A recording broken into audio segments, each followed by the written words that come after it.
शुक्लांबरधरं विष्णुं शशिवर्णं चतुर्भुजं प्रसन्नवदनं ध्यायेत् सर्वविघ्नोपशान्तये।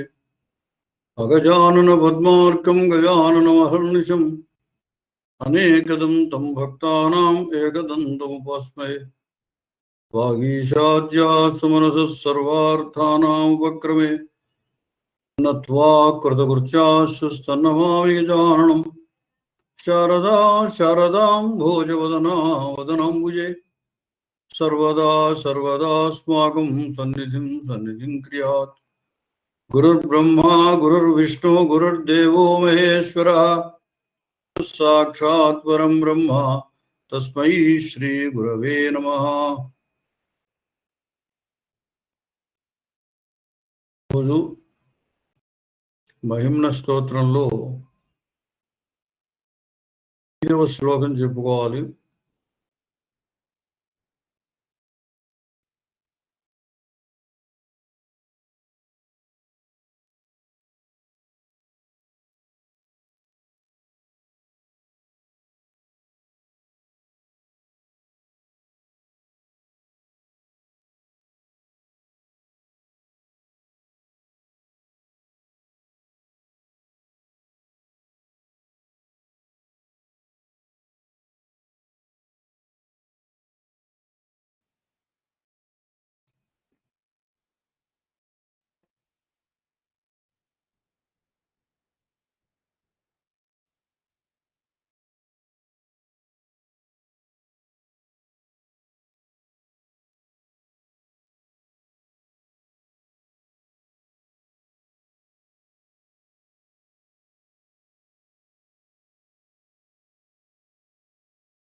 मीह किंकायः स खलु किमुपायस्त्रिभुवनं किमाधारो धाता सृजति किमुपादान इति च अतर्क्यैश्वर्ये त्वय्यनवसरदुस्थो हतधियः कुतर्कोऽयं कांश्चिन्मुखरयति मोहाय जगतः। किमीह किं कायः स खलु किमुपायः त्रिभुवनं किमाधारो धाता सृजति किमुपादान इति च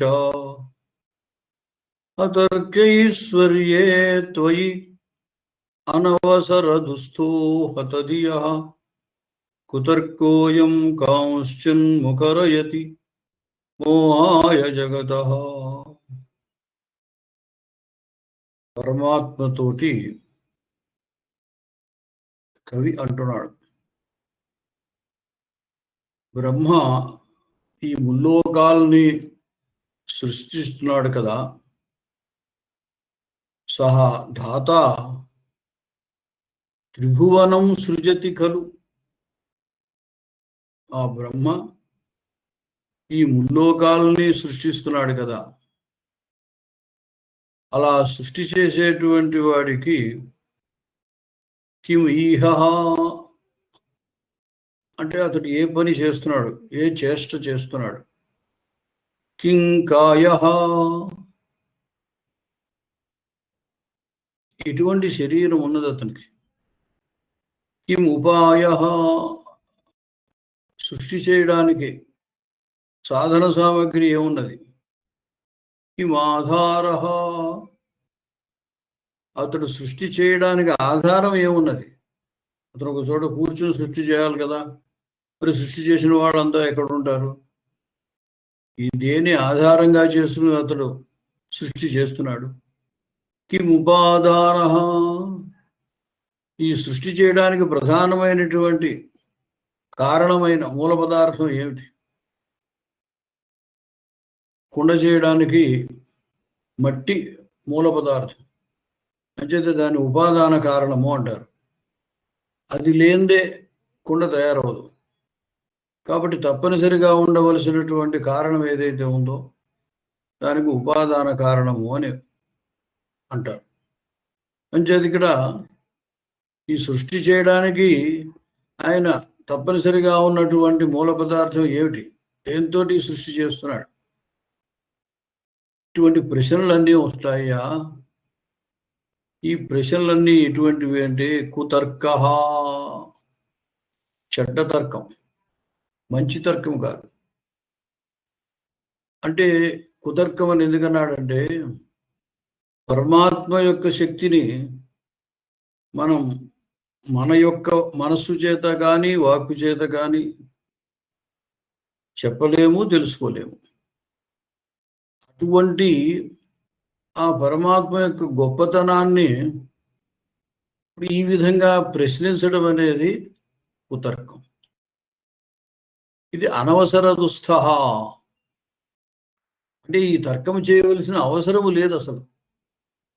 ఎందువల్లంటే అది నిశ్చితమైపోయి ఉన్నది. బ్రహ్మ విష్ణు మహేశ్వరులు సృష్టి స్థితి లయకారకులు అనేది ప్రసిద్ధమైనటువంటి విషయము, స్థిరపడినటువంటిది, అందరూ ఎరుగున్నటువంటిది. దీని విషయంలో ఇప్పుడు తర్కించవలసిన అవసరం లేదు. అంచేతనే అనవసర దుస్థ అయం తర్క అన్నాడు. ఇటువంటి తర్కం చేయడం వల్ల ఏమవుతుందంటే ఈ తర్కము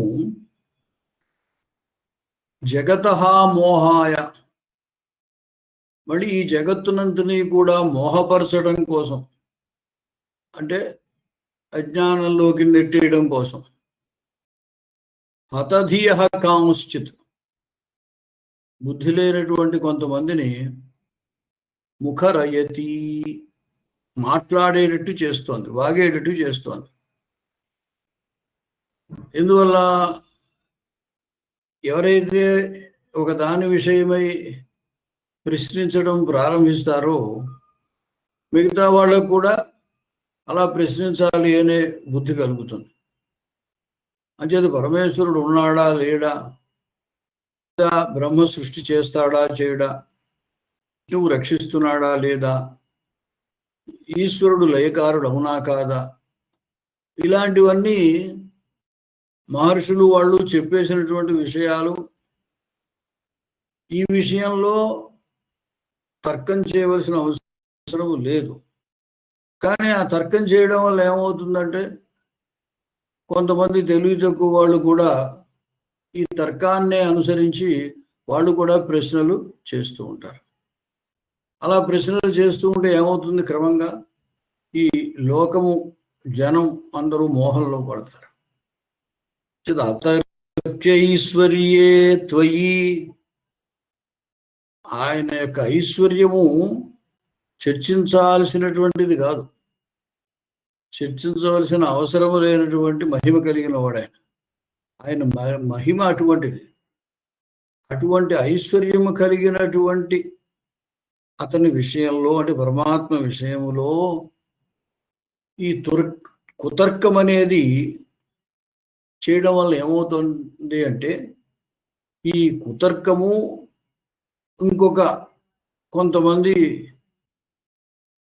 తెలివి తక్కువ వాళ్ళని వాగేటట్టు చేస్తోంది అని అన్నారు.